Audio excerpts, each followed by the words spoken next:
ఇప్పుడు Telugu Desam party versus YCP మిగతా అన్ని కూడా అందులో సపోర్టింగ్ వెపన్స్ అంతే అంతే అందులో ఎవడెక్కువ ఎవడు తక్కువ అనేది అనవసరం అది వాళ్ళు చూసుకుంటారు మనకు అనవసరం ఇప్పుడు ఆయన ఎంత విపరీతమైన ప్లాన్ చేస్తున్నారంటే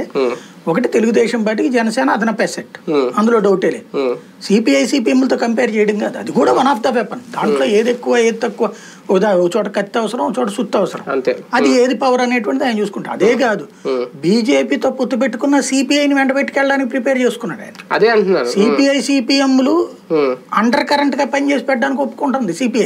సిపిఎం కొంచెం వెనక ముందు ఆలోచిస్తుంది సిపిఐ అండర్ కరెంట్ గా పనిచేయడానికి ఒప్పుకుంటుంది కాంగ్రెస్ పార్టీని మళ్ళీ ఇంకో పక్కన వాడుతున్నారు ఒక రకంగా చెప్పాలంటే తెలంగాణలో 2018లో అందరినీ కలుపుకుని వెళ్ళారు చంద్రబాబు ఈ దఫా ఇక్కడ అందరినీ వాడి వెళ్తున్నారు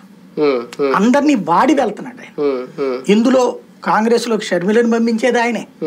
పవన్ కళ్యాణ్ బీజేపీ దగ్గరకు కాకుండా తన దగ్గర పెట్టుకునేది ఆయనే భారతీయ జనతా పార్టీకి ఆప్షన్ లేకుండా చేసేది ఆయనే అంటే అప్పుడు భారతీయ జనతా పార్టీ మనం గెలవలేదు అనుకున్నప్పుడు తెలుగుదేశానికి వేసేస్తారు కదా పవన్ ఇది జగన్కి వ్యతిరేకంగా అనే ఒక ఫీలింగ్ అదే సందర్భంలో సిపిఐకి ఇంకెక్కడ మనం జగన్కి వేయకూడదు తెలుగుదేశానికి వేయాలి మన పార్టీ అట్టకు పోటీ చేసావదు